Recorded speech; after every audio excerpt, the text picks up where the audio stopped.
Class 12 good morning student. Class 12 math chapter number 20 product of the vector quantities. इस chapter के अंतर्गत exercise 20.2 का question number 9 चल रहा। In any triangle prove that c square is equal to b square plus a square minus के 2ab cos c।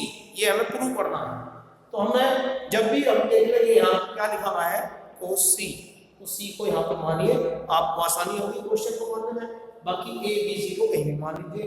a के सामने में साइड a होती है इसलिए इसको a वेक्टर मानना हमने। c के सामने वाले को c, b के सामने वाले को c, b के सामने वाले को b मान लिया। तो हमने लिखा इन ट्रायंगल ABC ये वेक्टर हमने लेट कर लिए। फिर हम b से a पहुंचने के लिए कौन सी ट्रायंगल में जाएंगे, b से c और c से a। तो ये आ गया BC क्या है हमारा, BA तो है हमारा c वेक्टर, BC हमारा a vector, CA b vector. दोनों तरफ का स्क्वायर कर दिया।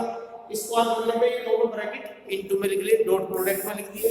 इन दोनों में डॉट प्रोडक्ट करी, a डॉट a स्क्वायर हो जाएगा, b डॉट b स्क्वायर हो जाएगा, a dot b dot a equal होते हैं तो 2a डॉट b हो जाएगा।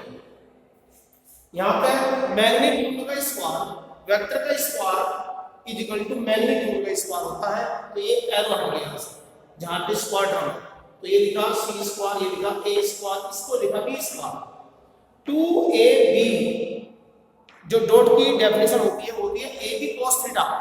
तो यहाँ है 2 तो पहले लिख रहा ab, ये लिखा ab cos थीटा। अब थीटा की जगह क्या आएगा, तो आप देखेंगे जो हमारा वेक्टर जो वेक्टर कौन सा वेक्टर है हमारा, जो वेक्टर है हमारा a वेक्टर। ये कौन सा वेक्टर है, a वेक्टर। ये कौन सा वेक्टर है, ऊपर जा रहा b वेक्टर।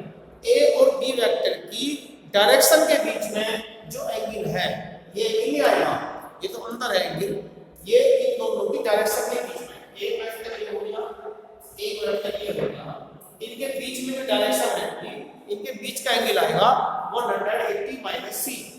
तो cos 180 minus theta minus cos theta हो गया। नेक्स्ट स्टेप में प्लस माइनस माइनस हो जाएगा, हेंस प्रूव। तो ये फार्मूला इसका प्रूव हो गया, इंपॉर्टेंट फार्मूला है। इसी प्रकार से इस फार्मूले के अकॉर्डिंग आप इनको तीनों को प्रूव कर सकते हैं। c square equal to b square equal to, यहां पे एक में आएगा a, एक में आएगा b cos b, इसमें cos c। तो तीनों पार्ट बिल्कुल इस तरह से सोल्व होंगे। इससे आगे के टॉपिक कल को डिस्कस करेंगे। Thank you.